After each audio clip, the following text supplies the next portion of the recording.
we're here in Rio with the Cristo in the back down looking over us, and just off to my right is Sugarloaf, and looking out over the Guanagara Bay. Certainly it's an exciting venue, and it's an exciting city. There's no doubt that when you're here that the city is very much alive, and everyone in the team is very excited to be here, enjoys the time in Rio, and we're really enjoying actually preparing for this games. It's a little bit different, obviously, having an off-continent away games than it is dealing with the home games. Lots of different challenges, particularly in a different culture with different languages, as it is here.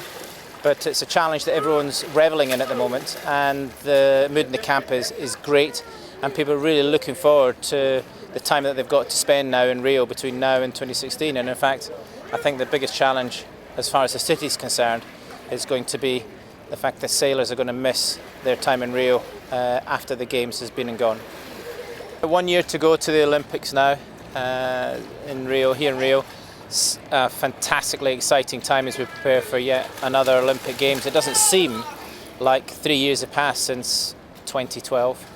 It was, of course, brilliant to be part of the home games, for Team GB to do so well on the medal table, and of course it's going to be a tough ask for us to step that performance up again for 2016. But certainly I know that from a sailing perspective, everyone in the sailing team is planning to do exactly that and trying very hard, and I know that likewise across the sports, everyone within Team GB are very keen to try and put in our best performance ever in Rio 2016 1 year from now. As we look at the sailing team with a year to go, we've got to be quite confident we're going to be in a good place. We need to have a situation where we've got all or nearly all of our 10 events in a realistic medal possibility position if we want to be successful in winning a number of medals. Right now I think that we're looking good for that. We're certainly got a stronger team, I think, as perhaps we've had at recent games, and feel confident that we're going to be able to go into the Olympics and come away with a significant contribution to the Team GB medal haul. We've still got plenty of talent in the team, people who have now really put in some good performances over recent weeks, months and years, and we've got a good mix of some younger sailors coming through, some new first-time Olympians, and indeed some older hands. So I feel confident with that mix is going to be good for us for 2016 and hopefully lead us to a successful medal count. So the 2015 test event occurring here in the next couple of weeks is going to be a great warm-up for sailors and support staff alike, run into the Olympic Games itself. From a British team perspective, we're conscious that we're aiming to try and win medals in half of our Olympic events, so that's 5 of the 10 events. And to do that, we believe that we need to be competitive in 2016 in all 10 of those events. So this year is going to be a good opportunity to see where we are. Hopefully that will mean that we'll deliver medals in perhaps 3 to 5 events, and a number of those other classes are not going to be far away from the medal zone when we get to the end of the regatta, and really just give us an impression of where we are en route to 2016.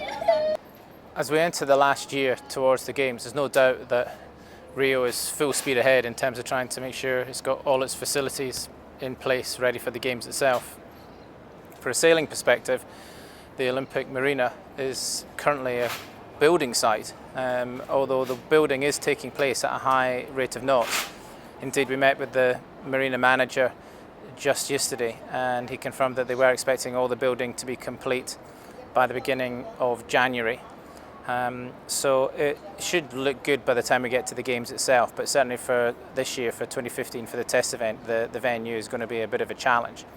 On the brighter side, I suppose one of the things that we're blessed with in our sport is that the field of play itself is the ocean, and of course that's been in place for a lot of years, and so therefore the water is there, and we'll be able to go sailing. That said, there are some challenges in terms of both the water quality and actually some of the floating debris in the water. But again, efforts are being made, and those efforts appear to be increasing in pace as we get closer towards the Olympic Games. So I'm sure by the time we get to the Games itself, the physical debris will not be an issue, and hopefully at the end of the day, the water quality won't come into play in terms of affecting anybody's regattas. Personally, I'm confident that Rio and Rio 2016 are going to have all the facilities in place by the time they need them ready for next year, and the Games itself will look fantastic and be a great advert for Rio around the world.